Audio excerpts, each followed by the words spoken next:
અમદાવાદના ખોખરા વિસ્તારમાં યુવક પર જીવલેણ હુમલા અંગે ખુલાસો થયો છે। પ્રેમ પ્રકરણની અદાવતમાં યુવક પર છરી વડે હુમલો કરાયો હોવાનું સામે આવ્યું। પોલીસે હત્યાના પ્રયાસના ગુનામાં આરોપી કમલેશ દંતાણીની ધરપકડ કરી છે। પોલીસ તપાસમાં સામે આવ્યું કે ભોગ બનનારો યુવક ગણેશ દંતાણી પોતાના જ સમાજની એક યુવતીને ભગાડીને લઈ ગયો હતો।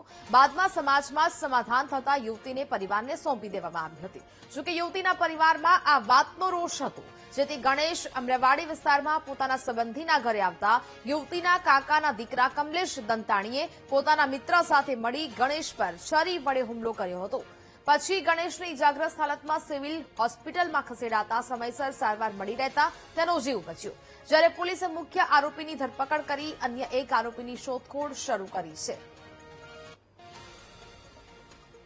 કઝિન સિસ્ટર અને આજે ભોગ બનનાર છે અગાઉ એ લોકો બંને જણા વચ્ચે પ્રેમ સંબંધ હતો ને જે બાબતે એ લોકોને ત્યારબાદ સામાજિક રીતના સમાધાન થયેલું હતું।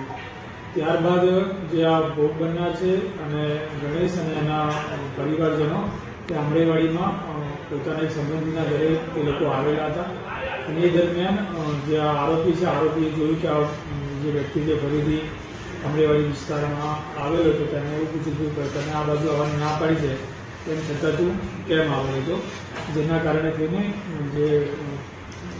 જે આરોપી જે તેણે અને આરોપી જે જતીન છે એની સાથે મળીને ખોખરા સર્કલ પાસે માથાકૂટ કરેલી હતી અને છાતીના ભાગે છરી મારી હતી।